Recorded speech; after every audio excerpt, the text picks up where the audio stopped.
जय हिंद दोस्तों, वंदे मातरम। सिनेमा हमारे समाज का आईना होता है, ये कहावत बहुत पुरानी है। ऐसे में सिनेमा से ये उम्मीद की जाती है कि वो कुछ ऐसी कहानियों को हमारे सामने लेकर आए जो कहानियाँ समाज से जुड़ी हुई हों, जो समाज में जो चीज़ें चल रही हैं उससे जुड़ी हुई हों।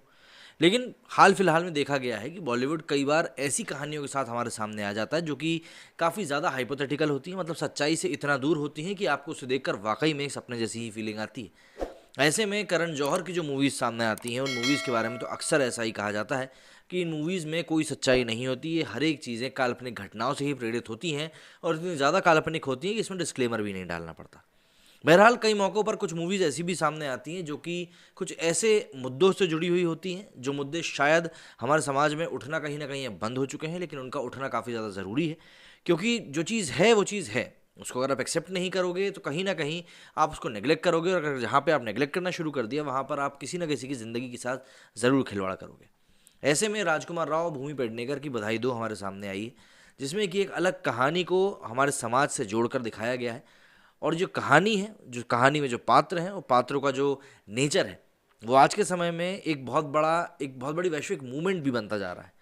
तो कहीं न कहीं उसके बारे में बात करना ज़रूरी है। आप उस चीज़ को एक्सेप्ट करें या ना करें, लेकिन उसके बारे में बात करना बहुत ज़रूरी है।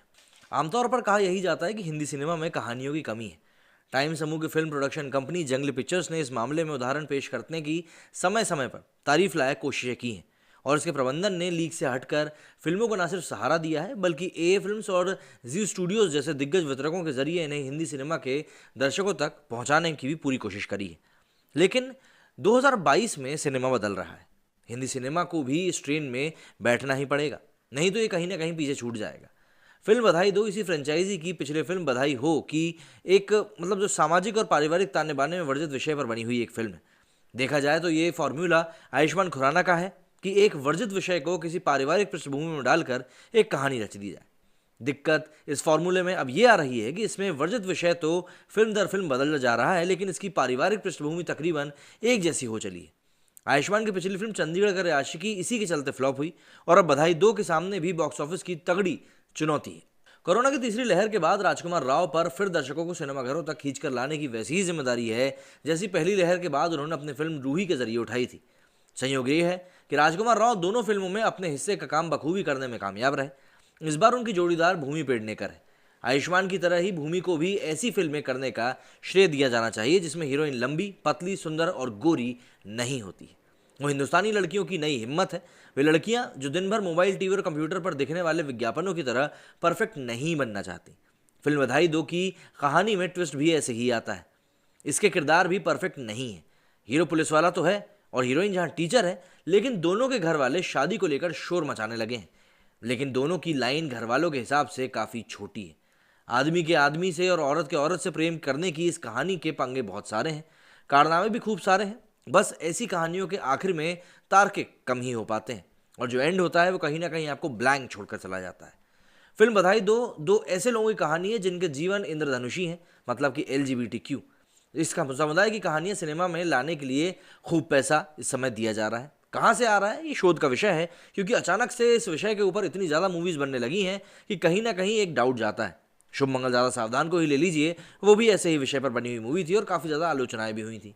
OTT वाले ऐसी फिल्मों के लिए इतना पैसा एक मुश्त दे रहे हैं कि फिल्म का बॉक्स ऑफिस पर चलना ना चलना अब खास मायने ही नहीं रखता, बशर्ते फिल्म के नायक नायिका जाने पहचाने हो। ओनीर की सेना के एक समलैंगिक अफसर पर प्रस्तावित फिल्म को भारतीय सेना ने भले इजाज़त ना दी हो, लेकिन देश के अलग अलग राज्यों की पुलिस ने अभी ऐसा कोई फरमान जारी नहीं किया।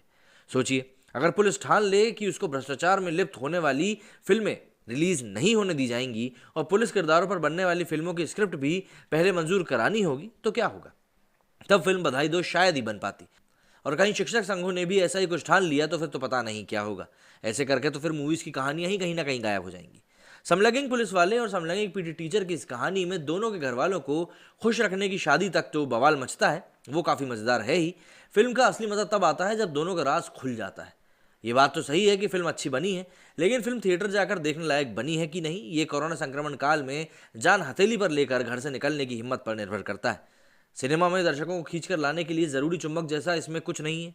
फिल्म छोटे शहर के मध्यम वर्गीय परिवारों की कहानी है जिसमें दो समलैंगिकों के विवाह का मामला फिट कर दिया जाता है। एक सेट फॉर्मूले पर बनी फिल्म में जो कुछ नया है वो इसके कलाकार और निर्देशक ही हैं, और इनमें भी सबसे आगे रही उत्तर पूर्व की कलाकार चमदरंगा। उनका बड़े पर्दे पर डेब्यू स्वागत योग्य है। मॉडल तो वो धमाल की रही हैं, अभिनय भी कमाल का कर लेती हैं। अक्षय चिड़ियाल ने फिल्म की कहानी में तमाम मसाले डाले हैं जिन्हें वो अपनी पिछली फिल्म बधाई हो में आजमा चुके हैं।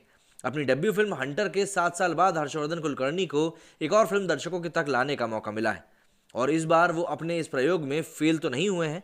हाँ, बतौर डायरेक्टर उनको अगर सिनेमा बनाना है तो इसके विषय भी ऐसे चुनने होंगे जो भव्य हो, नयन विराम हो और विशाल हो। फिल्म में दर्शकों को खींचकर सिनेमाघरों तक लाने वाले दृश्यों की कमी है और ये इसके बावजूद कि फिल्म में राजकुमार राव, भूमि पेडनेकर दोनों ने अभिनय कमाल का किया है। लेकिन बात वही आ जाती है कि जब कहानी में कहीं ना कहीं पंचर घुसा हुआ हो तो आप क्या ही कर लोगे। मैं यहाँ पर टॉपिक की बात नहीं कर रहा हूँ, टॉपिक काफ़ी अच्छा चुना गया है, दोनों कलाकारों ने काम भी अच्छा किया है, लेकिन कहानी कहीं ना कहीं एक वैक्यूम छोड़कर चली जाती है, एक वॉइड छोड़कर चली जाती है और वो खालीपन आपको मूवी के आखिर तक महसूस होता है। अब या तो ये भी कह सकते हैं, जितना मुझे समझ में आया, कि ये खालीपन कहीं ना कहीं जो एक पारिवारिक पृष्ठभूमि की जो मूवीज़ में एक परिवार की कहानी जो रिपीटिशन मोड पर डली हुई है उसके कारण भी हो सकता है। शुभ मंगल ज़्यादा सावधान की बात कर लीजिए, आप बधाई हो की बात कर लीजिए, बरेली की बर्फी की बात कर लीजिए, मतलब मिमी की बात कर लीजिए, एक के बाद एक ऐसी कई सारी कहानियां हैं जो पिछले कुछ समय में आई हैं और सभी के सभी लगभग एक जैसी थी। आपका इस बारे में क्या कहना है? यदि आपने मूवी देखी तो मुझे कमेंट करके ज़रूर बताएं और आप मेरे रिव्यू के बाद ये मूवी देखेंगे या नहीं ये भी लिख के ज़रूर बताएं। मेरे इस वीडियो में फिलहाल इतना ही। जय हिंद, जय भारत।